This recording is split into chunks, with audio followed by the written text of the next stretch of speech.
Hello guys! For today's video ay gagawa ako ng leche plan. My first ever leche plan. So, ang gagawin ko sa kanya ay halagyan ko ng gulaman. So, tatawagin natin siyang jelly leche plan with buko, with pandan flavor pala buko pandan. With pandan flavor. Tara, let's go!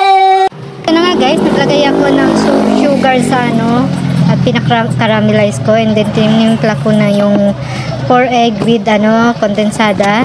Tapos ngayon, magpapakulo ako ng tubig na may gulaman. Yan. Inihalo ko muna siyang gulaman bago natin painitin. Yan. Bali, kulay green ang kulay niya kasi nga pandan flavor siya. So, nagyan ko siya ng 4 asukar, 4 tablespoon, and then pinakuluan ko siya saglit. Tapos saka natin ihalo yung ating hinalo kanina na egg with condensed. Yan.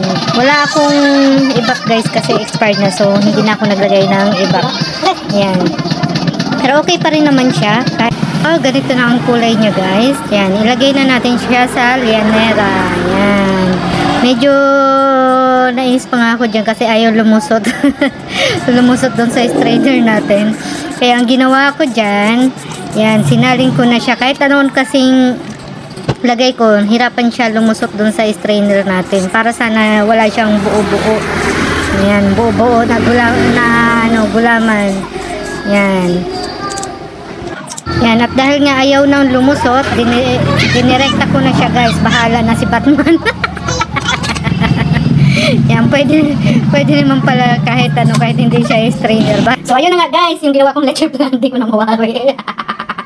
Antayin natin kung ano ang lasa niya, okay? Antayin natin lumamig para malaman natin yung lasa. So ito na nga guys, the moment of truth. Yan, nilalamig ko siya dito sa freezer para mabilis siyang lumamig at makain natin. So tikman na natin ang aking first ever jelly leche plan with pandan flavor. Yan, tikman na natin. Hindi ko alam kung anong lasa nito. Ano siya sasalin? Sayang plato, kakahugas ko lang. Hirapay kasi sa dito guys, sa tubig. So dito na natin siya tikman.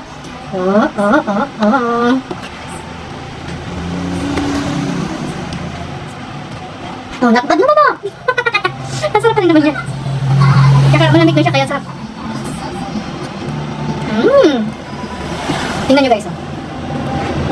Di ba? Sino nagsasabi na Hindi siya malangsa kahit whole egg. Ang nilagay ko, hindi siya malangsa. Ang sarap kasi lamig-lamig na niya. Tsaka yung honey ball na ginawa ko kanina, ang sarap niya. Hindi siya ganun katamis. Pero masarap siya. Yan, tingnan mo.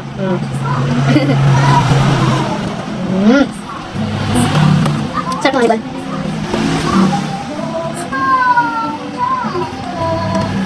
So, pag wala akong magawa, ito na lang, magluluto-luto ako dito.